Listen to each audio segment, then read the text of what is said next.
الحمد لله عليم الذات عظيم الصفات سميع السمات كبير الشان جليل القدر رفيع الذكر مطاع الأمر جلي البرهان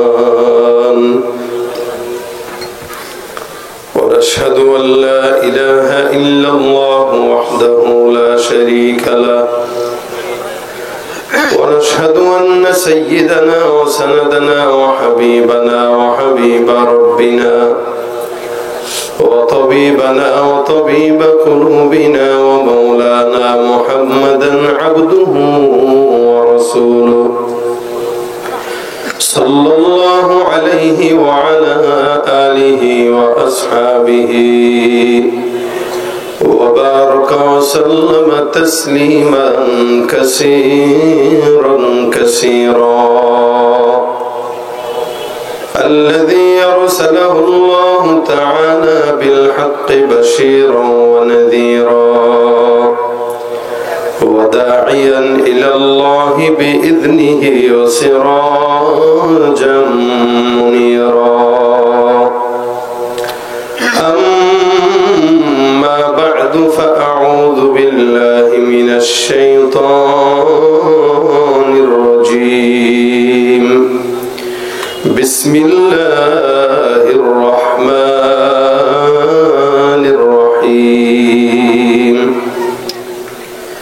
يا أيها الذين آمنوا اتقوا الله حق تقاته ولا تموتن إلا وأنتم مسلمون صدق الله مولانا العظيم وصدق رسوله النبي الكريم وقال النبي صلى الله عليه وسلم اتق المحارم تكن أعبد الناس أو كما قال عليه الصلاة والسلام সকলে জবান খুলে দুরূদ শরীফ পড়ি আল্লাহুম্মা সাল্লি আলা মুহাম্মাদিন ওয়া আলা আলি মুহাম্মাদ কামা সাল্লাইতা আলা ইব্রাহিম ওয়া আলা আলি ইব্রাহিম ইন্নাকা হামিদুম মাজিদ আল্লাহুম্মা বারিক আলা মুহাম্মাদিন ওয়া আলা আহমদ কামা বারাকতা আলা ইব্রাহিম وعلى آل إبراهيم إنك حميد مجيد زبان كل محبة شكل ذكر قري لا إله إلا الله لا إله إلا الله لا إله إلا الله لا إله إلا الله لا إله إلا الله لا إله إلا الله لا إله إلا الله لا إله إلا الله لا إله إلا الله محمد رسول الله صلى الله عليه وسلم الحمد لله কাবিলের বাজার মদিনাতুল উলুম হাফিজি কওমি মাদ্রাসার হাফেজ ছাত্রদের পাগড়ি প্রদান উপলক্ষে 2 দিন ব্যাপী বার্ষিক ওয়াজ মাহফিলের আজকের সম্মানিত দিন প্রিয় ইসলাম প্রিয় ভাইরা আল্লাহর দরবারে লাখ কোটি শুকর ও সুজুদ যে রব্বে করিম দ্বীনি মজমায় আমাদেরকে একত্রিত হয়ে বসার তৌফিক এনায়েত করেছেন জবান খুলে উচ্চ কণ্ঠে সকলে বলি আলহামদুলিল্লাহ যতগুলো মানুষ আছেন আওয়াজ স্বতঃস্ফূর্ততার সাথে দিলে এর চাইতেও 10 গুণ আওয়াজ বেশি পাওয়া সম্ভব আমার মন বলে কিন্তু আপনারা কৃপণতার সাথে বসে রয়েছেন ক্ষুধা লাগছে আপনাদের ঘুম আসছে কথা কয় না আরো জোরে বলেন ঘুম আসছে ক্ষুধা লাগছে কার কার ঘুম আসছে হাত তোলেন কারণ নাই তো যদি ঘুম না আসে ক্ষুধাও যদি না লাগে আওয়াজ দিয়ে জবান খুলে বলেন আলহামদুলিল্লাহ এটা হয়েছে আওয়াজ। এবার দাঁড়ায় যারা আছেন আপনারা কি আমার কথাটা শুনবেন নাকি শুনবেন না একটু বলেন। না এটা বসা না, এটা হলো ফাঁকিবাজি বসা। জুতা খুলেন, খুলে ভিতরে বসেন। এবার থেকে ভাইরা ভিতরে বসেন। প্রত্যেকটা মজমার সৌন্দর্য আছে, সবাই বসেন, কেউ দাঁড়িয়ে থাকেন না। মুখতাসার সময় কথা বলবো। আমরা ঢাকার আলোচক, আমরা কথা অল্প বলে অভ্যস্ত আর বেশি রাত না করে অভ্যস্ত। যেহেতু আপনাদের গ্রাম অঞ্চলের প্রোগ্রাম, এই জন্য মাদ্রাসার স্বার্থে একটু দেরিতে উঠানো হয়েছে। ইনশাল্লাহ আমি অল্প সময় ছেড়ে দিব, বেশি কষ্ট দিব না। তবে যতক্ষণ থাকবেন জবানের আওয়াজকে উঁচু করে জিহাদের ময়দান বানায় রাখতে হবে। আওয়াজ হয় না, জোরে বলেন পারবেন? আরো জোরে পারবেন? কোনো ভয় আছে? ভয় আগে ছিল, এখন নাই। তবে হ্যাঁ, আমরা আশঙ্কা মুক্ত এখনো পর্যন্ত নয়। এদেশের ভাগ্যাকাশে শান্তি এখনো আসে নাই।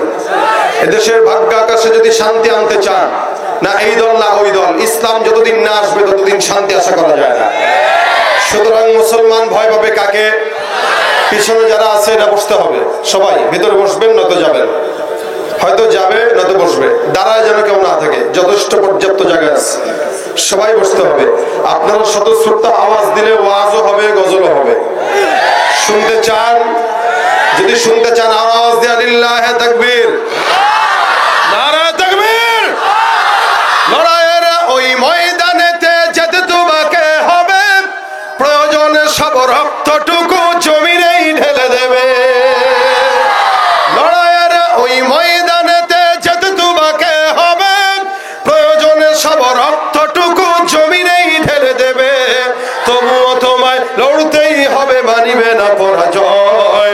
তবুও তোমায় লড়তেই হবে, মানিবে না পরাজয়। বিপ্লব মানে জীবন দেয়া, বসে থাকা নয়। সে কোনো দিন আসবে না রে, করো যদি ভয়। আসবে বিজয় রক্ত আর জীবনের বিনিময়। আসবে বিজয় রক্ত আর জীবনের বিনিময়। বিপ্লব মানে জীবন দেয়া, বসে থাকা নয়। সে কোনো দিন আসবে না রে, করো যদি ভয়। শাসনের নামে কেউ বা পিছছে মেহনতি জনতারে, ইমানের উপর আঘাত ওরা হানিছে বারে বারে। শাসনের নামে কেউ বা পিছছে মেহনতি জনতারে, ইমানের উপর আঘাত ওরা হানিছে বারে বারে। প্রতারণার ওই ফাঁদে পড়ে মোরা জীবন করেছি ক্ষয়। প্রতারণার ওই ফাঁদে পড়ে মোরা জীবন করেছি ক্ষয়। বিপ্লব মানে জীবন দেয়া, বসে থাকা নয়। সে কোনো দিন আসবে না রে, করো যদি ভয়। আসবে বিজয় রক্ত আর জীবনের বিনিময়। আসবে বিজয় রক্ত আর জীবনের বিনিময়। বিপ্লব মানে জীবন দেয়া, বসে থাকা নয়। সে কোনো দিন আসবে না রে, করো যদি ভয়। ভয় করবো কাকে? জবানটা খুলে নারে তাকবীর। দেখি আজকের প্রোগ্রামে কি যুবক বেশি নাকি মুরব্বী বেশি? আসলেই আমার নজর যেদিকে যাচ্ছে সবই যুবক, মুরব্বী খুবই কম। যেখানে যুবক থাকে পরিবর্তন সেখানে আসে। যুবকরা সমাজ পরিবর্তন করতে পারে, যেটা মুরব্বীরা পারে না। মুরব্বীরা দোয়া করতে পারে, মুরব্বীরা সহযোগিতা করতে পারে, আর পরিবর্তনের জন্য এক ঝাঁক যুবক দরকার হয়। যুবক যখন দাঁড়িয়ে যায়, স্বৈরাচারী বিদায় হয়ে যায়, ঠিক কিনা? এজন্য আগামীর বাংলাদেশ, ইসলামের বাংলাদেশ গঠন করার জন্য এলাকার যুবকরা যদি একসঙ্গে দাঁড়িয়ে যায়, ইনশাআল্লাহ আগামীর বাংলাদেশের আকাশে কালেমার পতাকা উড়বে, ইমানের পতাকা উড়বে, ঠিক কিনা? জোরে কও।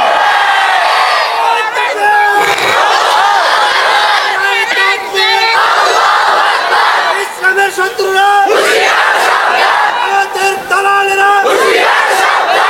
আল্লাহ আমাদের এই ঈমানি কুওয়াতকে বাড়িয়ে দেখ, বলেন আমিন। মৃত্যু পর্যন্ত রাখুক, বলেন আমিন। মৌখিক ভাবে আমরা ইমানদার হতে চাই, আমরা অন্তর থেকে মুমিন হতে চাই। কি থেকে? অন্তর থেকে মুমিন কোনোদিন মানুষের গোলামি করতে পারে না। গত এতগুলা বছর যেই পরিমাণে আমরা মানুষের গোলামি করেছি, সেই পরিমাণে আল্লাহ পাকের গোলামি করলে প্রত্যেকটা মানুষ বুজুর্গ ওলি হয়ে যেত। কিন্তু আমরা পেয়েছি কি? গোলামি করে কোনো ফায়দা হয় নাই, নিজেরা এখনো নিজেদের জায়গায় আছি, অন্যরা ঠিকই সেকেন্ড হোম করে বিদেশে পালিয়ে চলে গেছে। কথা বলেন ঠিক কিনা? এই জন্য দুনিয়াতে যতদিন হায়াত আছে, রক্ত এক দেহ পর্যন্ত এক ফোঁটা রেখে যদি রক্ত থাকে, ইনশাআল্লাহ গোলামি করব কার? গোলামি হবে কার? এই কথা আল্লাহ পাক নিজে বান্দাকে এই কারণেই বলেছেন, মা খালাকতুল জিন্না ওয়াল ইনসা ইল্লা লিয়াবুদুন। এই ইনসান জিন্নাত আমি আল্লাহ পাক এদেরকে আমার গোলামির জন্য পাঠিয়েছি, আমার ইবাদতের জন্য পাঠিয়েছি। আমি খাওয়াইলাম, আমি পড়াইলাম, আমি তোমাকে হাওয়া দিলাম, আমি বাতাস দিলাম, আমি আগুন দিলাম, আমি মাটি দিলাম, আর তুমি গোলামি করো 2 টাকার নেতা। কথা কয় না? 2 টাকার নেতা আপনাকে 1 কাপ চা দেয় আর একটা ছিঁড়া নোট দেয়, এর বাহিরে কিছু দেয় না। এই ছিঁড়া নোট পেয়ে যদি কেউ এভাবে মানুষের গোলামি করে, যে আল্লাহ পাক 24 ঘন্টা হাওয়া বাতাস দিয়ে অক্সিজেন দিয়ে বাঁচিয়ে রেখেছে, সে মাওলার জন্য কি করা দরকার ছিল একটু চিন্তা করে দেখেন। এজন্য ভাইরা আমার, আল্লাহ পাক বলেন, ইয়া আইয়ুহাল্লাযীনা আমানুত্তাকুল্লাহ হাক্কা তুকাতিহি লা তামুতুন্না ইল্লা ওয়া আনতুম মুসলিমুন। খবরদার মুমিন, তোমরা মুখে মুখে হয়েছো মুমিন, আল্লাহকে ভয় করো। ঈমানদার, আল্লাহকে ভয় করো। মুমিনরা আল্লাহর ভয় পরিপূর্ণ ঢুকাও। আর খবরদার মুসলমান হয়ে আইসো, ওই দল করে আইসো না, ওই দল করে আইসো না। দলের নাম আল্লাহ পাক বলেন নাই, আল্লাহ মুসলমান হওয়ার কথা বলেছেন। তার মানে কবরে যাওয়ার পরে দল পরিচয় এটা জিজ্ঞাসা করবে না, মুসলমান কিনা এটাই জিজ্ঞাসা কি হবে। কি বলেন ঠিক কিনা? লা তামুতুন্না ইল্লা ওয়া আনতুম মুসলিমুন। মুসলমান হয়ে মরো। হে মুমিন, আল্লাহকে ভয় করে মুসলমান হয়ে তারপর আইসো। 3টা জিনিস, 1 নম্বর ইমানদার, 2 নম্বর মুত্তাকি, 3 নম্বর মুসলমান। তার মানে ইমানদার, মুত্তাকি, মুসলমান এগুলো আলাদা আলাদা বিষয়। আল্লাহ পাক আমাদের নাম দিয়েছেন যদিও মুমিন, কিন্তু বলেন তো আমরা কি মুমিনের কাজ করি? ইমানদার দাবি করে ঘুষের টাকা ছাড়া পেটের ভাত হজম হয় না। ইমানদার দাবি করে সুদের টাকা ছাড়া বিল্ডিং করতে পারে না। মুসলমান দাবি করে ঘুষের টাকা খায়, আবার সুন্নত মোতাবেক খায়। গত 2-3 মাস আগে একটা ভিডিও ফেসবুকে ভাইরাল হয়েছে, সংবাদ মাধ্যমে, ইউটিউবে। কি এক লোক ঘুষ খাচ্ছে, আরেকজন কয় ভাই গনে নেন, গনে নেওয়া সুন্নত। ঘুষের টাকা গনে নেওয়া সুন্নত। কথা কয় না? যে বলতেছে সে বলতেছে গনে নেন, গনে নেওয়া সুন্নত। তার মানে কত বড় ইমানদার ঘুষখোর সে, ঘুষের টাকাও গনে খায়। আমাদের দেশের মানুষ বউরে পিটান দিয়া শ্বশুর বাড়ির থেকে মোটরসাইকেল জোর করে নিয়ে কয়টা হাদিয়া। কথা বুঝেন নাই আপনারা? কেমনে বুঝবেন? সবাই বিয়েতে বলবে বিয়ে করে নাই। কারা কারা হাতটা তুলো তো দেখি, কারা কারা বিয়ে করো নাই? দেখেন হাল, কাদেরকে সামনে ওয়াজ করতেছে? এগুলো তো সব গায়ের মোকাল্লাফ, সব পোলাপান। বিয়ের সাথে কি বুঝবা তোমরা? তার যারা বিয়ে করছেন তারা হাতটা তুলেন তো সামনে থেকে, একটা তাকবীর দেন। শুধু বিবাহিতরা নারায়ে তাকবীর, আরো জোরে নারায়ে তাকবীর। শুধু বিবাহিতরা দিচ্ছেন তো হাত নামান, এবার অবিবাহিতরা দিও নারায়ে তাকবীর। সুবহানাল্লাহ, আওয়াজ এতটুকুই না আরো আছে? নারায়ে তাকবীর। তাহলে আল্লাহ পাক রব্বুল আলামিন ইমানদার আমাদের নাম দিয়েছেন মুমিন। আমরা মুমিন। মুমিন মুখে মুখে হব না কাজে? কাজে। ইমানদার আল্লাহ পাক মহব্বত করে নাম দিয়েছেন, ইয়া আইয়ুহাল্লাযীনা আমানু, হে মুমিনের দল। এখানে আমিও মুমিন, আপনারাও মুমিন, প্রত্যেকটা বান্দা মুমিন। আল্লাহ পাক রব্বুল আলামিন অন্য নবীর উম্মতদেরকে নাম ভিন্ন ভিন্ন দিয়েছেন। আপনাকে আমাকে আখিরি নবীর উম্মত হওয়ার কারণে মুমিন নামটা আল্লাহ পাক রব্বুল আলামিন আমাদের বেলায় দিয়েছেন। আমরা মুমিন। আর মুমিন বলা হয় 3 জিনিসের সমন্বয়কে। 1 নাম্বার তাসদীক বিল জিনান, 2 নাম্বার ইকরার বিল লিসান, 3 নাম্বার আমল বিল আরকান। ইমানদারের 1 নাম্বার গুণ থাকবে অন্তর দিয়া আল্লাহকে বিশ্বাস করা। কাকে? আল্লাহকে। আল্লাহ যে একজন আছে, লা ইলাহা ইল্লাল্লাহ, এটার পরিপূর্ণ বিশ্বাস অন্তর দিয়া করা। আল্লাহ পাক রব্বুল আলামিন বলেন, হে মুমিনের দল, তোমাদেরকে আমি আল্লাহ পাক মুমিন বলে সম্বোধন করলাম। সহজে কেউ যদি নিজেকে মুমিন দাবি করে সে মুমিন হয় না। দাবি তো সবাই করে, কিন্তু কাজের বেলায় কয়জন থাকে? এই কারণে জানার নাম কামিয়াবি না, মানার নাম কামিয়াবি, ঠিক কিনা? আমার আল্লাহ ডাক দেয়া কয়, ইয়া আইয়ুহাল্লাযীনা আমানু, হে মুমিনের দল। মুমিনের 1 নাম্বার গুণ থাকবে তাসদীক বিল জিনান, অন্তর দিয়ে বিশ্বাস করব। আল্লাহ কয়জন? কথা কয় না কয়জন? অন্তর দিয়া বিশ্বাস করার নাম ঈমান। আল্লাহ পাক ডাক দিয়া কয় আল্লাযীনা ইউমিনুনা বিল গায়ব, অদৃশ্যের প্রতি বিশ্বাস করার নাম ঈমান। যারা আল্লাহকে দেখে নাই, আল্লাহকে জানে না, আল্লাহকে বুঝেও নাই, শুনেও নাই, কিন্তু বিশ্বাস করছে। কার কথা শুনে? মুহাম্মদুর রাসূলুল্লাহ সাল্লাল্লাহু আলাইহি ওয়াসাল্লামের কথা শুনে। এই যে না দেখে বিশ্বাস করার নাম ঈমান। আল্লাহ পাক রব্বুল আলামিন এই বান্দাকে মুমিন বলেছেন যারা অন্তর দিয়া বিশ্বাস করবে আল্লাহ এক। ভাইরা আমার, ইহুদিরা বিশ্বাস করে আল্লাহ একজন আছে, নাসারাও বিশ্বাস করে আল্লাহ একজন আছে। ইহুদিদের বিশ্বাস, নাসারাদের বিশ্বাস আর আপনার আমার বিশ্বাসের মধ্যে তফাৎ আছে না নাই? ইহুদিরাও বিশ্বাস করে কিন্তু আল্লাহকে মানে, কিন্তু পেছ লাগায় দেয়, আল্লাহকেও মানে আবার অন্যকেও শরীক করে। যার কারণে আল্লাহ পাক বলেন ওয়াকালাতিল ইয়াহুদু উযাইর ইবনুল্লাহ। ইহুদিরা বলে উযাইর আলাইহিস সালাতু ওয়াস সালাম নামে একজন নবী ছিল। ইহুদিরা বলে হযরত উযাইর হলো আল্লাহ পাকের সন্তান। নাউযুবিল্লাহ কয় না রে? আল্লাহর কোন সন্তান আছে? ইহুদিরা বলে উযাইর হলো আল্লাহর পুত্র। নাসারারা বলে ওয়াকালাতিন নাসারা মাসীহ ইবনুল্লাহ, নাসারারা বলে মাসীহ হলো আল্লাহর সন্তান। একদল একজনকে আল্লাহর পুত্র বানায়, আরেক দল আরেকজনকে আল্লাহর সন্তান বানায়।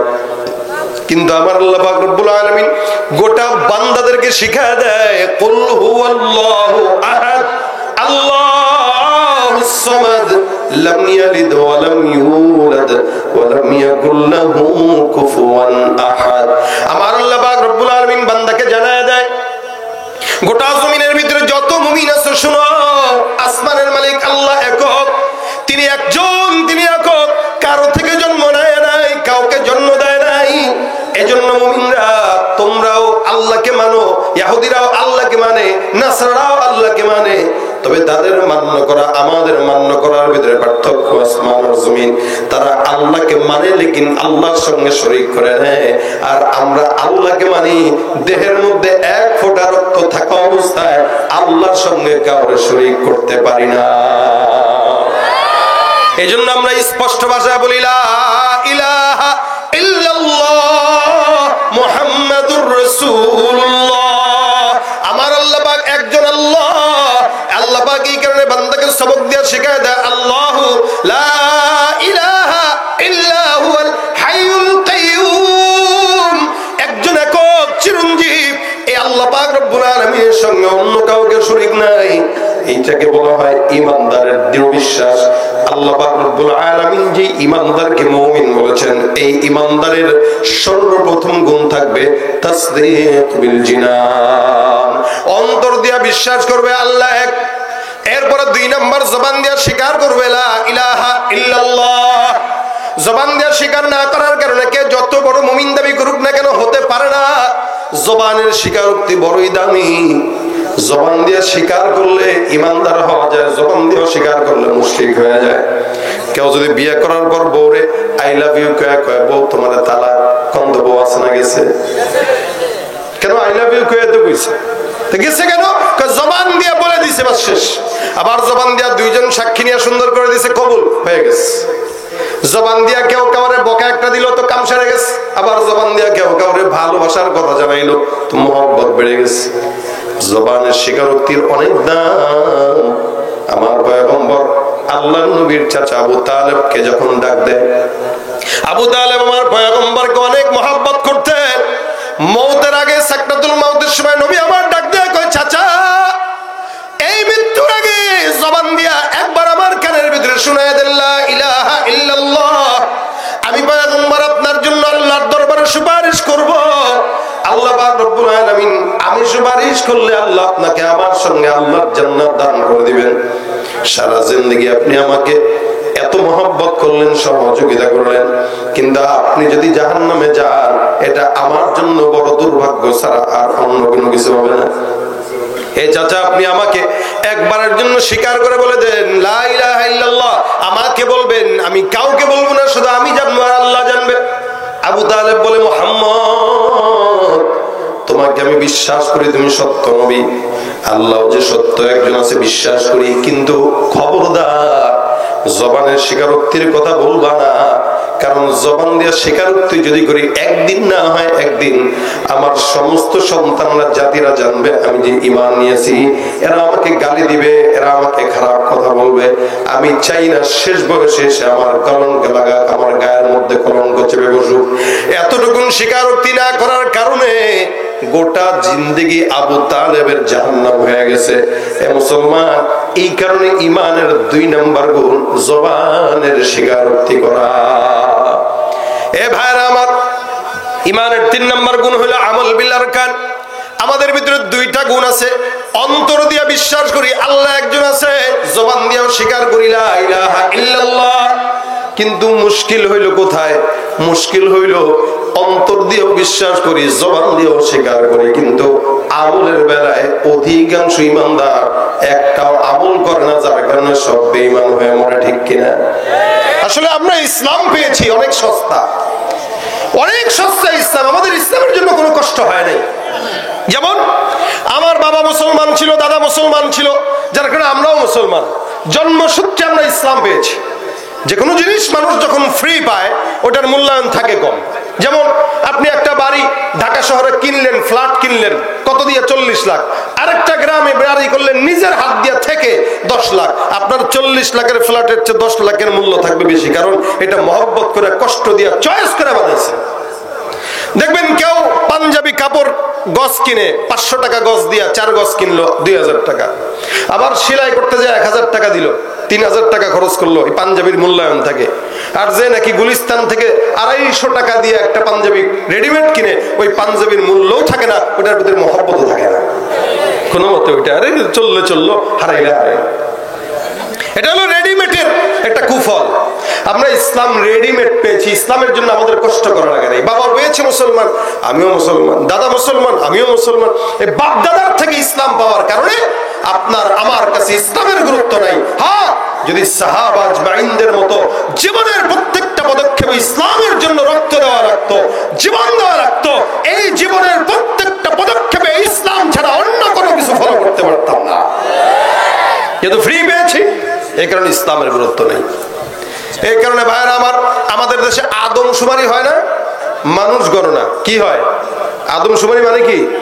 গণনা হয়। এদেশের পরিসংখ্যান, মানুষ কত, ছেলে কত, মেয়ে কত, মুসলমান কত, হিন্দু কত, খ্রিস্টান কত, এগুলো একটা আদমশুমারি। আদমশুমারিতে বাংলাদেশে মুসলমান বেশি না কম? অবশ্যই বেশি, অনেক বেশি। আদমশুমারি হওয়াতে মুসলমানের সংখ্যা বেশি হওয়া যায়, এটা আমরা জানি। বাংলাদেশে যদি আমল শুমারি হইতো, আমল শুমারি, তাহলে এদেশে একদম 0% মুসলমান থাকতো।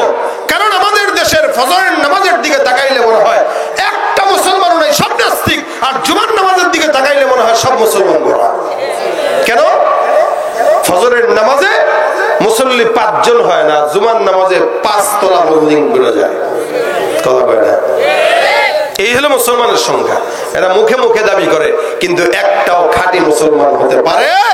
এই জন্য আল্লাহ বলেন, ওয়ামিনান নাসি মান ইয়াকুলু আমান্না বিল্লাহি ওয়া বিল ইয়াউমিল আখিরি ওয়া মা হুম বিমুমিনিন। মানুষের ভিতরে একদল থাকবে যারা নিজেদেরকে মুমিন দাবি করবে, ঈমানদার দাবি করবে। আমার আল্লাহ পাক রব্বুল আলামিন বলে, এরা মুমিন দাবি করে, ঈমানদার দাবি করে, এরা নিজেরা আখিরাতকে বিশ্বাস করে, এই কথাও দাবি করে। কিন্তু আমি আল্লাহ পাক রব্বুল আলামিন বললাম, এরা যতই মুমিন দাবি করুক না কেন, একটাও মুমিন নয়, এরা বেঈমান আর ভণ্ড। ঠিক কিনা? তুমি রমজান এলে রাখো না রোজা, দিনকে করো আঘাত, পয়সা কড়ির নেই তো অভাব, দাও না তো যাকাত। ঠিক কিনা?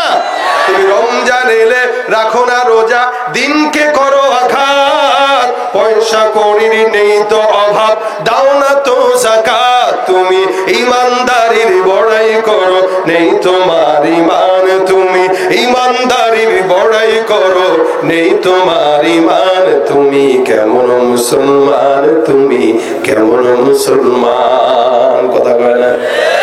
আছে না নাই? নামাজের সাথে নাই পরিচয়, মানো না কোরআন।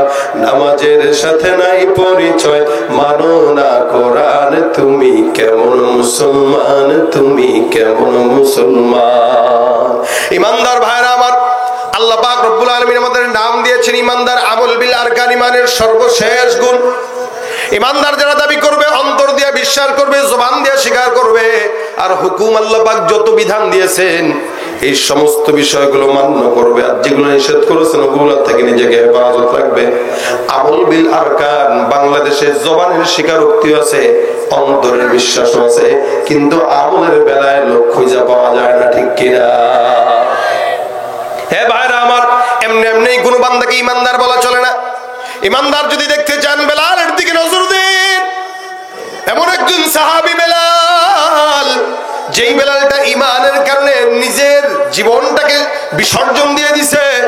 আল্লাহ পাক রব্বুল আলামিনের পয়গম্বরের সাহাবী বেলাল রাদিয়াল্লাহু তাআলা আনহু ইমানের কারণে ওই তার মুনিব উমাইয়া ইবনে খালফ প্রতিনিয়ত তাকে আঘাত দিত আর কষ্ট দিত। বেলাল রাদিয়াল্লাহু তাআলা এর বড় ঈমান ছাড়তো না, গোপনে গোপনে কালেমা পড়তো, গোপনে গোপনে নামাজ আদায় করতো, গোপনে গোপনে তেলাওয়াত করতো। যখন নাকি মুনিব জানলো বেলাল ইসলাম কবুল করছে, ঈমান নিয়ে আসছে, এবার বেলালকে আঘাতের পর আঘাত মরুভূমির গরম বালুর ভিতরে নেয়, বেলালকে বেঁধে বেঁধে মরুভূমির গরম বালুর ভিতরে টান দিয়া হেসে নেয়। ওই মরুভূমির গরম বালুর ভিতরে বেলালের চামড়া যখন লাগে, আল্লাহর নবীর সাহাবী বেলাল রাদিয়াল্লাহু তাআলা সহ্য করতে পারে না।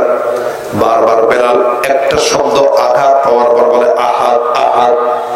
বেলালকে পিঠের মধ্যে চাবুক দিয়া বারবার জোরে জোরে আঘাত দিয়া বেলালের পিঠটাকে একদম চূর্ণী চূর্ণ করে দেয়।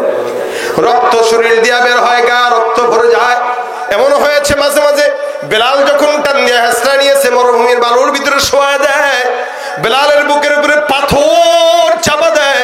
বেলাল রাদিয়াল্লাহু তাআলা আনহু সহ্য করতে না পেরে কেবলমাত্র একটা শব্দ জবান দিয়ে শুধু আল্লাহ আল্লাহ আহাদ আহাদ বারবার আওয়াজ দেওয়ার পরে যখন আবার আঘাত দেওয়া হয়, সাহাবাজ বাইন পাশ দেয়া ঘেসে ঘেসে বেলালের পাশ দেয়া যায়।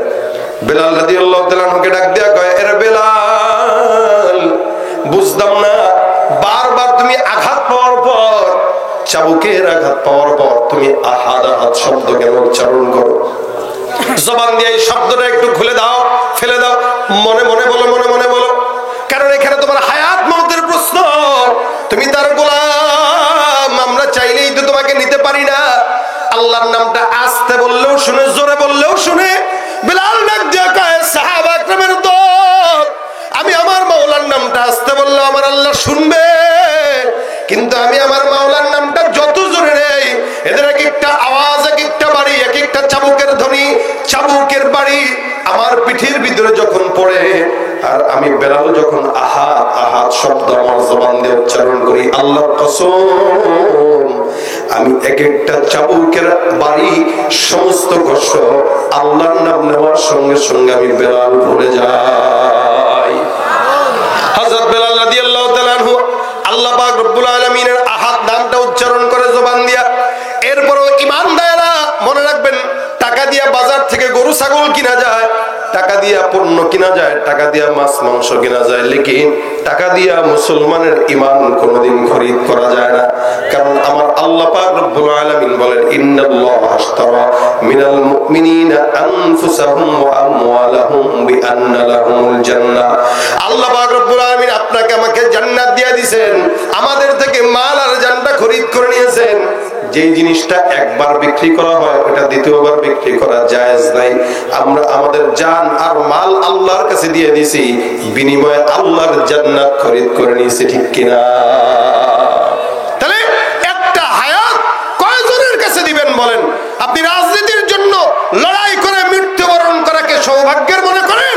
ইমানদাররা আল্লাহর জন্য জিহাদের ময়দানে শাহাদাত বরণ করাকে সৌভাগ্যবান মনে করে। ভাইরা আমার, সমাজের ভিতরে এই কারণে ইমানদাররা দুর্বল, কারণ ইমানদারের ঈমান আছে, স্বীকারোক্তি আছে, কিন্তু আমল নাই। যার কারণে আমল বিল আরকানের অভাবের কারণে বান্দারা, এই সমাজে অধিকাংশ মুমিন দেখা গেল রমজান মাস আসলে দোকানপাটে পর্দা ঝুলে ভিতরে কেক কলা খাওয়া দেখা যায়। এই জন্য ইমানদাররা মুখে মুখে দাবি করে বিদায় তো মসজিদে ফজরের নামাজে মুসল্লি হয় না, অথচ একটা ইমানের দাবি দিয়া সাহাবাত বাইনরা কি পরিমাণে জিন্দেগির ভিতরে নিজের হায়াত আর মতটাকে আল্লাহর রাস্তায় বিলীন করে দিয়েছেন। এমনি এমনি তো আল্লাহ পাক মুমিন বলেন নাই, মুমিন তো এমনি না, এটা টাকা দিয়া কিনা যায় না, এটা কারো কাছে বিক্রিও করা যায় না। একটা মুসলমান ইমানদারের টাকা না থাকলেও আপত্তি নাই, একটা ইমানদারের জীবনে কোনো কিছু না থাকলেও কোনো সমস্যা নাই। আপনার আমার সম্পদ নাই, পাওয়ার নাই, ক্ষমতা নাই, কিন্তু ইমানের নূর যখন বান্দার থাকবে, ইমানের নূর যার ভিতরে আছে, ওই বান্দার মতো ধনী বান্দার জমিনে আর কেউ নাই, ঠিক কিনা? নাই বা পেলাম অর্থ করি, নাই বা পেলাম ঘর, নাই বা পেলাম সুখের দেখা, হোক না আপন পর, পথের ধুলোয় জীবন আমার হোক ধূসর মরি, অনাহারে অনাদরে যাক না কেটে দিন, তবু দুঃখ আমার নাগাল কভু পাবে না হৃদয়, সব হারালেও তাও করি না নিঃস্ব হওয়ার ভয়, আমি মুসলমান আমার ধন হলো ঈমান, ঈমানি নূরের রৌশনীতে দীপ্ত আমার প্রাণ। কথা বলেন ঠিক কিনা? ঈমানের দৌলত থাকলে আর কোনো ভয় আছে? হ্যাঁ, আল্লাহর নবী সাল্লাল্লাহু আলাইহি ওয়াসাল্লাম কোন এক যুদ্ধে জাফর রাদিয়াল্লাহু তাআলা আনহুকে যুদ্ধের ময়দানে সেনাপতি বানায় দিয়েছেন। দেখে সাহাবা আজমাইনদের ঈমানের নূর ছিল কেমন, আপনার আমার ঈমানের নূর কেমন। আমরাও ঈমানদার দাবি করি, সকাল থেকে সন্ধ্যা পর্যন্ত এমন কোন গুনাহ নাই যেটা করি না। ঈমানদার দাবি করি, এমন কোন হারাম কাজ নাই যেটা করি না। ঈমানদার দাবি করি সুদের টাকা খাই, ঈমানদার দাবি করি ঘুষ খাই, ঈমানদার দাবি করি জমিনের ভিতরে এমন কোন অন্যায় নাই, এমন কোন গুনাহ নাই যেটা আমাদের হয় না। তারাও ঈমানদার, আমরাও ঈমানদার, তফাৎ আছে না নাই? আল্লাহর নবী সাল্লাল্লাহু আলাইহি ওয়াসাল্লাম তিনজন সাহাবীকে এক যুদ্ধে সুন্দর করে সেনাপতি বানায় দেয়। এর ভিতরে জাফর রাদিয়াল্লাহু তাআলা ছিলেন, নবীর পালক পুত্র যায়েদ ছিলেন, আব্দুল্লাহ ইবনে রাওয়াহা কবিও ছিলেন। তিনজন যখন যুদ্ধের ময়দানে সেনাপতি, এক একজন ঘরের থেকে বিদায় নিয়ে আল্লাহর রাস্তায় যায়, ঈমানের তাগাদায় যুদ্ধের ময়দানে চলে গেলেন। প্রতিমধ্যে যখন যায়, সবাই সবার থেকে বিদায় নিয়ে যায়, জাফর বিদায় নিয়েছে। পরিবারের কাছে ডাক দেয়া কয়, বিবি আমার, বাচ্চা আমার, ভালো থাকো, জান্নাতে আল্লাহর নবী তোমাদের সঙ্গে, জান্নাতে আমাদের দেখা হবে, রাসূলের সঙ্গে দেখা হবে। বিবি বলে, স্বামী এই সমস্ত কথা জবান দিয়ে বের করার দরকার নেই। স্বামী জাফর রাদিয়াল্লাহু তাআলা বলেন, বিবি আমার, নবী যেখানে আমাকে যুদ্ধের ময়দানে শাহাদাতের জন্য পাঠাইতেছে, ঈমানের জন্য, সেখানে তুমি যাই বলো না কেন, এমন কথা বলবা না যেটা আমার জান্নাতের রাস্তায় আমার জন্য অন্তরায় দাঁড়ায় যায়। যাই আল্লাহ পাক রব্বুল আলামিনের ঈমান সাচ্চা বুকে নিয়ে জিহাদের ময়দানে যায়, নবী পাঠায় দিলেন জাফর ইবনে তাইয়ার রাদিয়াল্লাহু তাআলা আনহু। যুদ্ধের ময়দানে যায়, সাহাবা একদম এক একজন লড়াই করে করে আল্লাহর নবীর পালক পুত্র যায়েদ শাহাদাত বরণ করেছে, আব্দুল্লাহ ইবনে রাওয়াহা শাহাদাত বরণ করলো। জাফর রাদিয়াল্লাহু তাআলা যুদ্ধের ময়দানে কালেমার পতাকাটা হাতের মধ্যে নিয়ে লড়াই করে, সাহাবা বাইন্দাও লড়াই করেন, জাফরও লড়াই করেন। ডানে শত্রু, বামে শত্রু, সামনে আর পিছনে কাফের। জাফরকে চতুর্দিক থেকে ঘিরে ধরে, জাফর রাদিয়াল্লাহু তাআলা একটা একটা করে কচু কাটা করে আল্লাহর নবীর সাহাবী সামনের দিকে আগায় যায়, ঈমানের কালেমার পতাকাটা হাতের মধ্যে আছে, সামনে আগায়। জাফর রাদিয়াল্লাহু তাআলা যুদ্ধের ময়দানে লড়তে লড়তে সামনে আগায়। হঠাৎ করে এক জায়গা থেকে একটা তরবারির আঘাত জাফরের ডান হাতকে ফেলে দেয়। ডান হাতের কালেমার পতাকা, ঈমানের পতাকা আল্লাহর নবীর সাহাবী বাম হাতে ধরে ফেলেন, ডান হাতটাই পর্যন্ত ঝুলে আছে। সাহাবী জাফর চিন্তা করলো, ডান হাতটা যেহেতু অর্ধেক পড়ে গেছে, একটু বাকি আছে, এটাকে রেখে আল্লাহ কি। আল্লাহর নবীর সাহাবী জাফর রাদিয়াল্লাহু তাআলা আনহু সুন্দর করে হাতটাকে ধরলেন, মুখের সঙ্গে কামড় দিয়ে হাতটাকে ছেড়ে একদম জমিনে ফেলে দিয়ে দিয়েছে। জাফর রাদিয়াল্লাহু তাআলা চিন্তা করলেন যে এই হাতটা যুদ্ধের ময়দানে অকাজ, ওই হাত রাখা দরকার নেই। বাম হাত দিয়া কালেমার পতাকা উঁচু করে যুদ্ধের ময়দানে লড়াই করে, আবার কিছুক্ষণ পর বাম হাতে আঘাত। আল্লাহর নবীর সাহাবী জাফর রাদিয়াল্লাহু তাআলা আবার সামনে আগায় যায়। জাফরের বাম হাতের কালেমার পতাকাটা জমিনে পড়ার আগেই আল্লাহর নবীর সাহাবী কালেমার পতাকাটাকে জবান দিয়া আঁকড়ে ধরে রেখেছেন। জবান দিয়ে আবার যুদ্ধের ময়দানে কালেমার পতাকাটাকে আঁকড়ে কামড়ায় কামড়ায় ধরে সামনের দিকে আগায়। চতুর্দিকে শত্রু আর শত্রু, কাফেররা আঘাত দিতে দিতে সামনে যায়।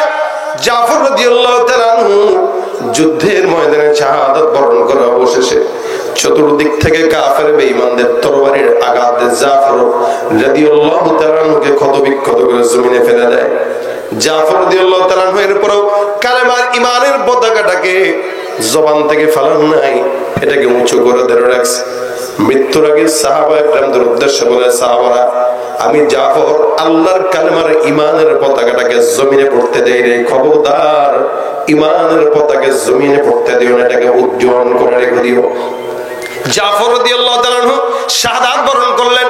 নবীর কাছে খবর যায়, ইয়া রাসূলুল্লাহ, এই যে এই মারা গেল আল্লাহর নবী জাফরের কাছে আসলেন, হাত দুইটা নাই, শাহাদাত বরণ হয়ে গেছে।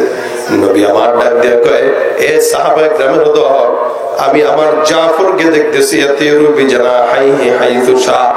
আল্লাহ পাক রব্বুল আলামিন জাফরকে জান্নাতের সুন্দর সবুজ পাখি বানায় এখনই জান্নাতের মধ্যে উড়ান দিয়ে দিছে। আল্লাহর নবীর সাহাবী ঈমানের কালেমার পতাকা উড্ডয়ন করার জন্য জিহাদের ময়দানে শাহাদাত বরণ করলো। ঈমানের জন্য তারা লড়াই করেছে, ঈমানের জন্য তারা জীবন দিয়েছে। আর আমরা ঈমানের জন্য জীবন তো দূরের কথা, নামাজটাই তো পড়তে পারি না। অথচ নবী করিম সাল্লাল্লাহু আলাইহি ওয়াসাল্লাম বলেন, যার নামাজ নাই তার ঈমানই নাই, ঠিক কিনা? মুসলমান এই কারণে আল্লাহ পাক বলেন, ইয়া আইয়ুহাল্লাযীনা আমানু আমিনু, হে মুমিনের দল ঈমানদার হও। এখন তো মুসলমান সমাজে ঈমানদারও পাওয়া যায় না। যুদ্ধের কথা, জিহাদের কথা বললেও অনেকে আমাদেরকে জঙ্গি বলে আখ্যায়িত করতে চায়, ঠিক কিনা? শাহাদাতের কথা শুনতে মন চায় না, জিহাদের কথাও শুনতে মনে চায় না। একদল দাড়ি টুপি দেখলেই আমাদেরকে জঙ্গিবাদ বলে এতদিন পর্যন্ত জেলখানায় ঢুকায় দিয়েছে, ঠিক কিনা? জন্মের পরে কানে আজান কি দেয়নি, তুমি মৌলবাদী ছাড়া হওনি। জন্মের পরে কানে আজান কি দেয়নি, তুমি মৌলবাদী ছাড়া হওনি। আবার মরণের পরে জানাজা পড়াবে, মরণের পরে জানাজা পড়াবে, তখন কোথায় পালিয়ে যাবি? বিদ্রোহী বিপ্লবী মৌলবাদী, কেন জঙ্গিবাদী, ঠিক কিনা? কি মনে করে ওই হনুমান, দাড়ি টুপি দেখলেই তালেবান? কি মনে করে ওই হনুমান, দাড়ি টুপি দেখলেই তালেবান? আবার সিংহের চাইতে বেশি ভয় পায় মাথায় পাগড়ি দেখে যদি। বিদ্রোহী বিপ্লবী মৌলবাদী, কেন জঙ্গিবাদী? আছে না নাই? এই জন্য খাঁটি ঈমানদার আল্লাহ পাক হওয়ার জন্য বললেন, ইয়া আইয়ুহাল্লাযীনা আমানু আমিনু। আল্লাহ কয়, হে মুমিন, ঈমানদার হও, হে মুমিন, মুমিন হও। অনেক সময় আমরা চলাচল করতে বন্ধু বান্ধবকে দেখলাম, মনে করেন 10 বছর পর একটা বন্ধুকে দেখলাম, দেখার পরে এর ভিতরে যে আদতটা 10 বছর আগে ছিল ওটা এখনো পর্যন্ত থাকলে আপনি কি বলেন? হ্যাঁ বেটাই, মানুষ হইস, তুই মানুষ হইস।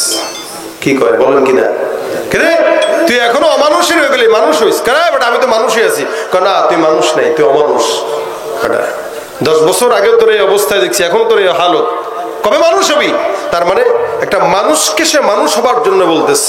তার মানে দেখতে মানুষ হইলেও আসলে সে মানুষ না। আল্লাহ পাক বলেন, ইয়া আইয়ুহাল্লাযীনা আমানু আমিনু, হে মুমিন, মুমিন হইস। কেন? ও দাবি করলেও মুমিন কিন্তু প্রকৃত মুমিন না, এজন্য আল্লাহ আদেশ দিয়েছেন মুমিন হও। নবী বলেন, জাদ্দিদু ঈমানাকুম, জাদ্দিদু ঈমানাকুম। ঈমানটা আল ঈমানু হুয়া কাউলুন ওয়া ফি'লুন ইয়াজিদু ওয়া ইয়ানকুসু। ঈমানটা জবানের স্বীকারোক্তি দিয়া হয়, কাজের মাধ্যমে হয়। জবান দিয়া স্বীকার করবে লা ইলাহা ইল্লাল্লাহ, কাজ দিয়া প্রচার করবে সেই ঈমানদার। 5 ওয়াক্ত নামাজ, হারাম খাবে না, হালাল খাবে, সত্য কথা বলবে, জনগণকে ধোঁকা দিবে না, কারো রিলিফের মাল চুরি করবে না। এগুলো হলো ঈমানদারের কাজ, ঠিক কিনা? কিন্তু আমাদের দেশে যত অধিকাংশ মানুষদেরকে দেখছি জনগণের টাকা চুরি করে খাইতে পছন্দ করে, রিলিফের মাল আসে নিজের মনে করে খায়। আল্লাহ পাক রব্বুল আলামিন বলেন, বান্দা এগুলো সব হলো বেঈমানি কাজ। আর ঈমানদারের কাজ হলো যত হুকুম দিয়েছেন সেগুলো মানা, যেগুলো নিষেধ করেছেন সেগুলো থেকে নিজেকে বাঁচানো। ভাইরা আমার, ঈমানদারকে আল্লাহর নবী সাল্লাল্লাহু আলাইহি ওয়াসাল্লাম বলেন, ইমানটার নাম হইলো জবান দিয়া স্বীকার করা, কাজ দিয়া পরিপক্ত হওয়া। আর এটা মাঝে মাঝে বাড়ে, মাঝে মাঝে কমে। ইয়াজিদু ওয়া ইয়ানকুসু, এটা মাঝে মাঝে বাড়ে, মাঝে মাঝে কমে। কখন বাড়ে কখন কমে? বলে ইমানদার বান্দা যদি গুনাহ করে, গুনাহের কারণে বান্দার ইমানের ব্যাটারির চার্জ কমে যায়। এই যে লাইট গুলো জ্বলতে দেখতেছেন, এটার ভোল্টেজ যদি কমে যায় লাইটের পাওয়ার কমে যায়, ভোল্টেজ যদি বেড়ে যায় লাইটের পাওয়ার বেড়ে যায়। ইমানদার বান্দা যদি নেকের কাজ করে তাহলে ইমানের পাওয়ার বেড়ে যায়, আর যদি গুনাহের কাজ করে তাহলে ইমানের পাওয়ার কমে যায়। রাসূল সাল্লাল্লাহু আলাইহি সাল্লাম বলেন, সাহাবা আজমাইনের দল, তোমরা ইমান কত দূর আছে নাকি না আছে বোঝার জন্য আমি তোমাদেরকে সুন্দর একটা মাপকাঠি দিয়ে দেই। কোন ইমানদার বান্দা যদি মসজিদে যায় নামাজ আদায় করে, দিলের ভিতরে নামাজের কারণে যদি ভালো লাগে, আল্লাহর নবী বলেন বুঝতে হবে ইমানটা সবল। আর যদি নামাজ পড়লে খারাপ লাগে, দুর্নীতি করলে যদি ভালো লাগে, চুরি করলে ভালো লাগে, জেনা করলে ভালো লাগে, 14 ফেব্রুয়ারিতে ভালোবাসা দিবস পালন করতে ভালো লাগে, নিজের বউর নিয়ে ঘুরতে খারাপ লাগে, কিন্তু পাশের বাড়ির ভাবির নিয়ে ঘুরতে মজা লাগে, এটার নাম হলো ইমান দুর্বল। নবী বলেন ভালো কাজ ভালো লাগে না, খারাপ কাজ খারাপ লাগে না। এই হালত যার হয় বুঝতে হবে এটার ইমান নাই, এটার ইমান দুর্বল। এই ইমানদারদেরকে রাসূল বলেন জাদ্দিদু ঈমানাকুম। ওই যে জন্মের পরে একবার কালেমা পড়ছিল আর সারা জিন্দেগিতে কালেমা পড়ে নাই, এমন এলাকার মানুষ আপনাদের এলাকার আশেপাশে আছে, উত্তরবঙ্গেই আছে। আমাকে সেদিন এক আলেম বলেছে যে এক জায়গায় গেলাম তো যে 10-15 জন মানুষকে কালেমা জিজ্ঞাসা করলাম, একজনও কালেমা পড়তে পারে না, একজনও পারে না।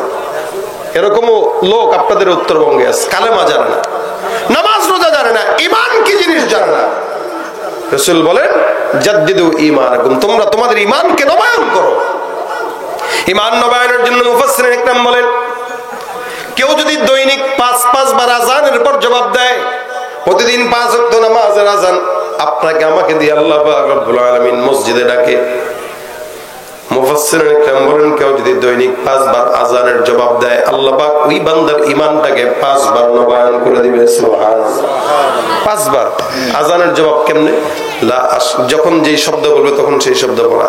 হাইয়া আলাস সালাহ, লা হাওলা ওয়ালা কুওয়াতা ইল্লা বিল্লাহ, হাইয়া আলাল ফালাহ, লা হাওলা ওয়ালা কুওয়াতা ইল্লা বিল্লাহ, মাঝখানে খালি এতটুকু। এছাড়া আযানের জবাব যদি কোনো বান্দা 5 বার দেয়, ওই বান্দার ঈমানটা নবায়ন হয়ে যায়। নবী বলেন তোমরা ঈমানকে নবায়ন করো।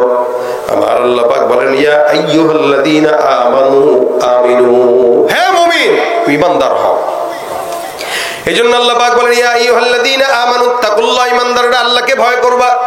যখন ঈমানদার হয়ে যাবে অটোমেটিক আল্লাহর ভয় ঢুকবে, আর আল্লাহর ভয় যখন ভিতরে থাকবে ওই বান্দাটা মুসলমান হয়ে কবরে যাবে। বান্দার যখন নেতার ভয় থাকে তখন নেতার ভয় নিয়ে কবরে যায়। বান্দার যখন দুনিয়ার মানুষের ভয় থাকে দুনিয়ার মানুষের ভয় নিয়ে কবরে যায়। আর বান্দার যখন আল্লাহর ভয় অন্তরে থাকে ওই বান্দা আল্লাহর ভয়টা নিয়েই কবরে যায়।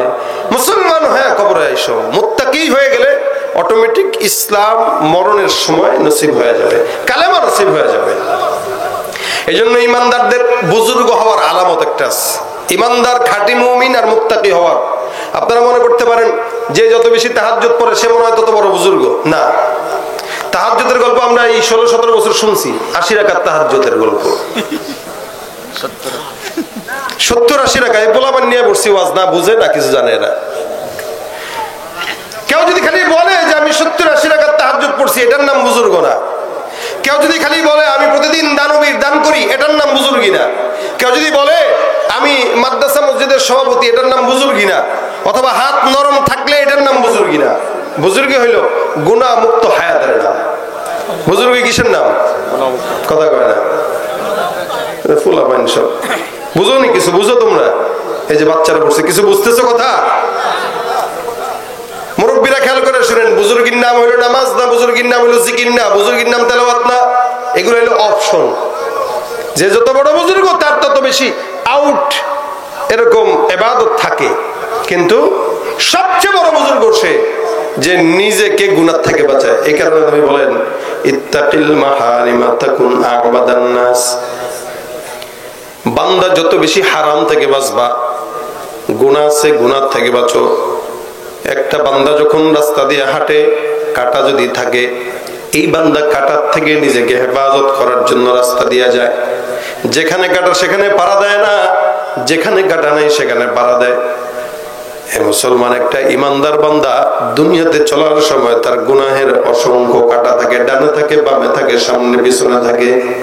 ওই বান্দাটা নিজেকে কাটা মুক্ত করে হায়াতের জিন্দেগিতে গুনাহ থেকে বেঁচে বেঁচে চলার নামই হলো তাকওয়া। এই আল্লাহ পাক রব্বুল আলামিনের এই দুনিয়ার জিন্দেগিতে আমার এখানে হারাম, এখানে হারাম, আসবাবে মাসিয়া এত বেশি, এত বেশি যে আল্লাহ পাক রব্বুল আলামিনের এই দুনিয়ায় নবী বলে গিয়েছেন শেষ জামানায় ঈমান কলবের মধ্যে রাখা এত কঠিন হবে যে হাতে আগুনের অঙ্গার রাখা যেমন কঠিন তার চাইতে বেশি কঠিন হবে। এখন সেই হাল চলে আসছে, সেই জামানা চলে আসছে যেই জামানায় ঈমানটা অন্তরে রাখা অনেক কঠিন, কলবে রাখা অনেক কঠিন। ওনার ঈমান রাখবেন, আরে 80 বছরের বুড়াও তো পর্যন্ত এই দুনিয়াতে এখন ফিতনায় পড়ে যায়। যার কারণে আমরা দেখেছি 60-70 বছরের মুরব্বী 20 বছর 18 বছরের ছেলে বিয়ে করছে, ফিতনায় পড়ে গেছে। 60 বছরের মুরব্বী ফিতনায় পড়ে গেছে, 70 বছরের মুরব্বী ফিতনায় পড়ে গেছে, 80 বছরের মুরব্বী ফিতনায় পড়ে গেছে।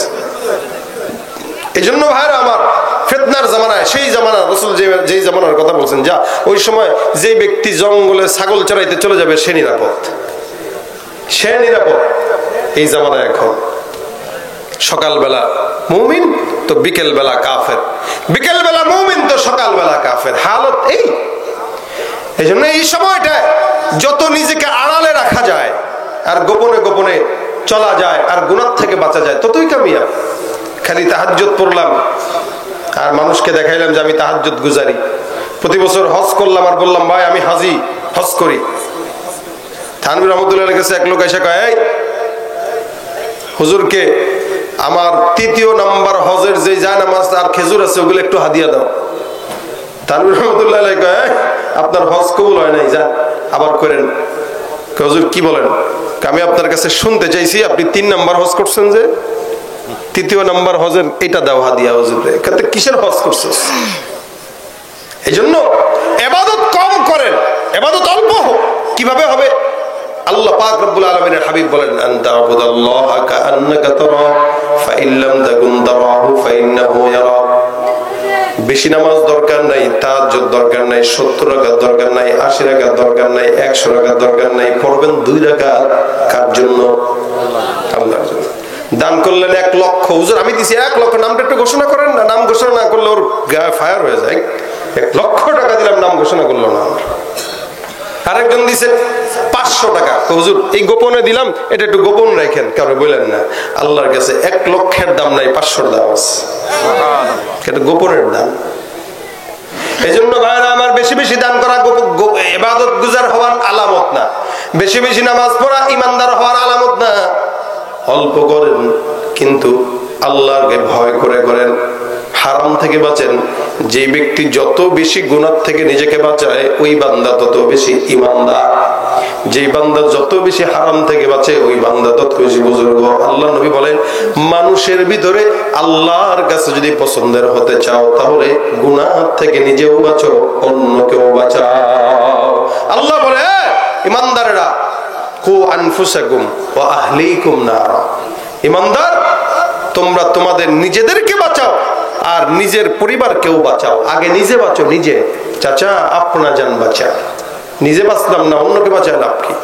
আমরা তো এক জায়গায় বসলে এখন সমাজে গীবত শেখায়ত, একজনের ও আরেকজনের, অমুকে কি করলো, তমুকে কি করলো, খালি মানুষের তলের দোষ এগুলা চাই, কিন্তু নিজের তলায় যে দোষ আছে ওইটা একবারও আত্মসমালোচনা করি না। এই কারণেই আমাদের আমল যতটুকুই করি অতটুকুই গীবতের কারণে নষ্ট হয়ে যায়।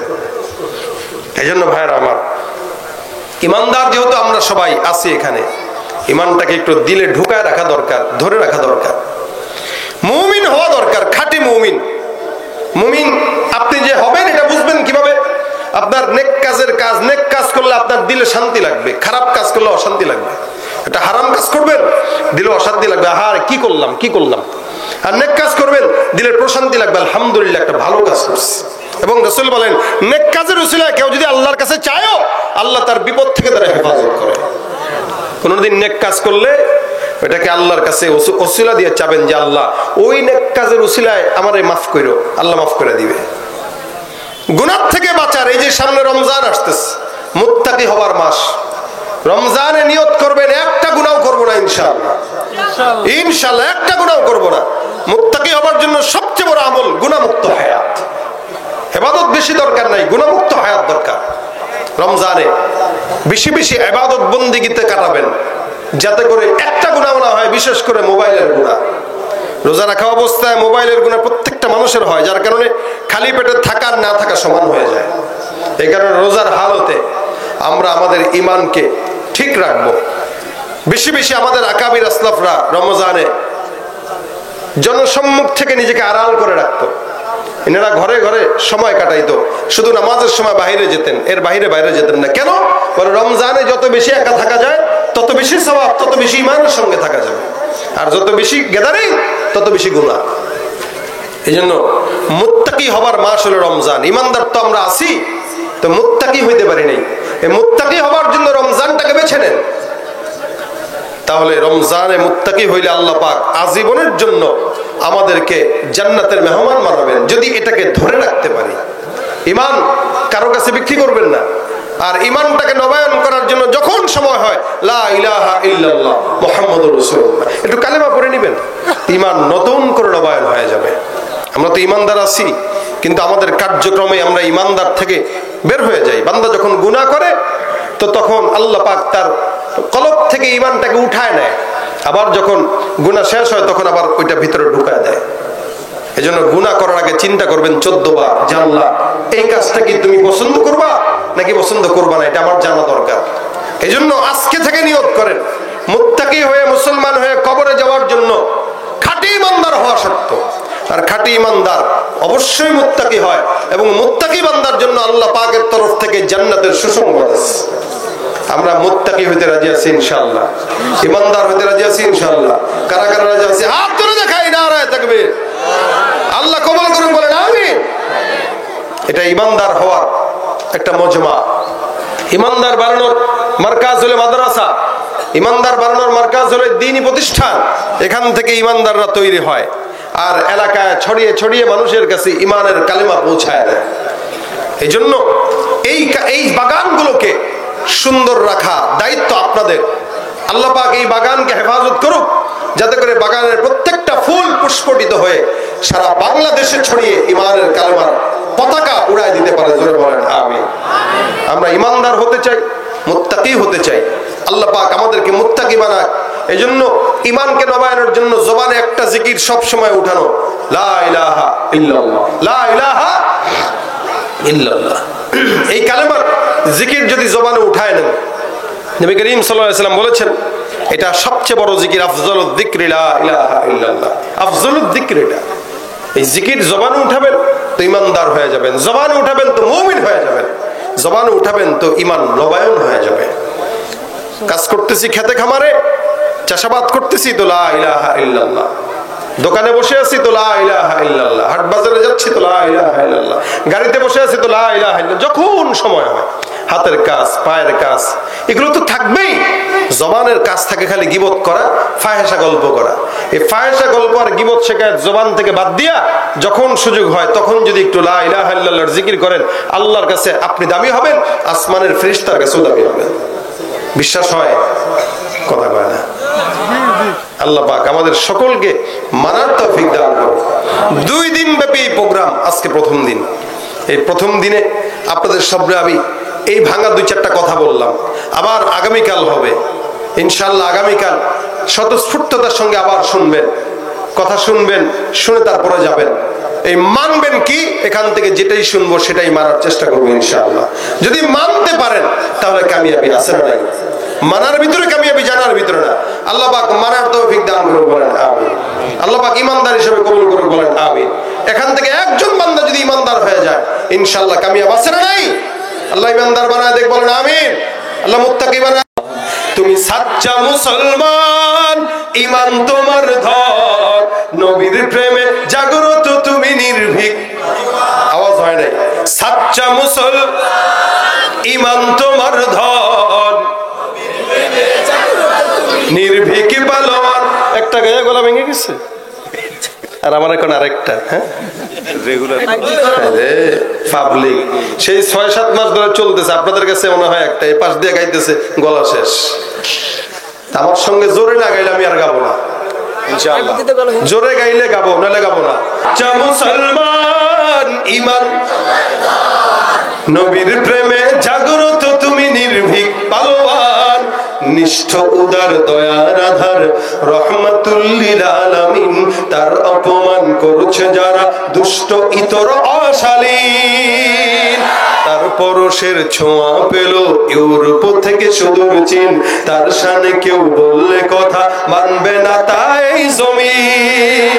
কেউ কখনো কোথাও যদি সাহস দেখায় ফের এমন, মুসলিম জাতি সংঘ গড়ে জবাব দিবে বীর মুমিন।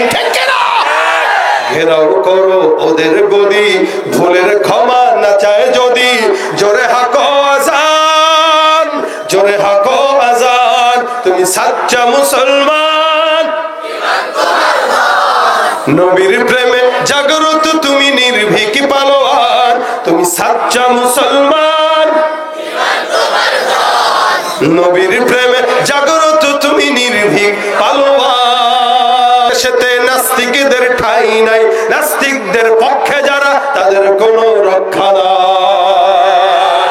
এই দেশেতে থাকতে হলে কোরআন মানতে হবে, কোরআন না মানলে তারা বিতাড়িত হবে। জোর কদমে সামনে চলো, বজ্র কণ্ঠে আওয়াজ তুলো, সবাই মিলে একই তালে দাও না স্লোগান। নারায়ে তাকবীর, নারায়ে তাকবীর। আল কোরআনের আলো ঘরে ঘরে জালো, ইসলামের শত্রুরা, নবীজির শত্রুরা। নারায়ে তাকবীর। লড়াইয়ের ওই ময়দানেতে যেতে তোমাকে হবে, প্রয়োজনে সব রক্তটুকু জমিনেই ঢেলে দেবে। লড়াইয়ের ওই ময়দানেতে যেতে তোমাকে হবে, প্রয়োজনে সব রক্তটুকু জমিনেই ঢেলে দেবে। তবুও তোমায় লড়তেই হবে, মানিবে না পরাজয়। তবুও তোমায় লড়তেই হবে, মানিবে না পরাজয়। বিপ্লব মানে জীবন দেয়া বসে থাকা নয়, সে কোনো দিন আসবে না রে করো যদি ভয়। আসবে বিজয় রক্ত আর জীবনের বিনিময়, আসবে বিজয় রক্ত আর জীবনের বিনিময়। বিপ্লব মানে জীবন দেয়া বসে থাকা নয়, সে কোনো দিন আসবে না রে করো যদি ভয়। শাসনের নামে কেউ বা পিছছে মেহনতি জনতারে, ইমানের উপর আঘাত ওরা হানিছে বারে বারে। শাসনের নামে কেউ বা পিছছে মেহনতি জনতারে, ইমানের উপর আঘাত ওরা হানিছে বারে বারে। প্রতারণার ওই ফাঁদে পড়ে মোরা জীবন করেছি ক্ষয়, প্রতারণার ওই ফাঁদে পড়ে মোরা জীবন করেছি ক্ষয়। বিপ্লব মানে জীবন দেয়া বসে থাকা নয়, সে কোনো দিন আসবে না রে করো যদি ভয়। আসবে বিজয় রক্ত আর জীবনের বিনিময়, আসবে বিজয় রক্ত আর জীবনের বিনিময়। বিপ্লব মানে জীবন দেয়া বসে থাকা নয়, সে কোনো দিন আসবে না রে করো যদি ভয়। ভয় করবো কাকে? জবানটা খুলে নারায়ে তাকবীর। দেখি আজকের প্রোগ্রামে কি যুবক বেশি নাকি মুরব্বী বেশি? আসলেই আমার নজর যেদিকে যাচ্ছে সবই যুবক, মুরব্বী খুবই কম। যেখানে যুবক থাকে পরিবর্তন সেখানে আসে। যুবকরা সমাজ পরিবর্তন করতে পারে, যেটা মুরব্বীরা পারে না। মুরব্বীরা দোয়া করতে পারে, মুরব্বীরা সহযোগিতা করতে পারে, আর পরিবর্তনের জন্য এক ঝাঁক যুবক দরকার হয়। যুবক যখন দাঁড়িয়ে যায় স্বৈরাচারী বিদায় হয়ে যায়, ঠিক কিনা? এজন্য আগামীর বাংলাদেশ, ইসলামের বাংলাদেশ গঠন করার জন্য এলাকার যুবকরা যদি একসঙ্গে দাঁড়িয়ে যায়, ইনশাআল্লাহ আগামীর বাংলাদেশের আকাশে কালেমার পতাকা উড়বে, ঈমানের পতাকা উড়বে, ঠিক কিনা? জোরে কও।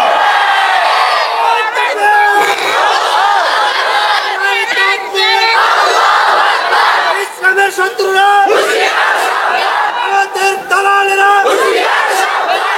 আল্লাহ আমাদের এই ইমানি কুওয়াতকে বাড়িয়ে দেখ, বলেন আমিন। মৃত্যু পর্যন্ত রাখুক, বলেন আমিন। মৌখিক ভাবে আমরা ইমানদার হতে চাই,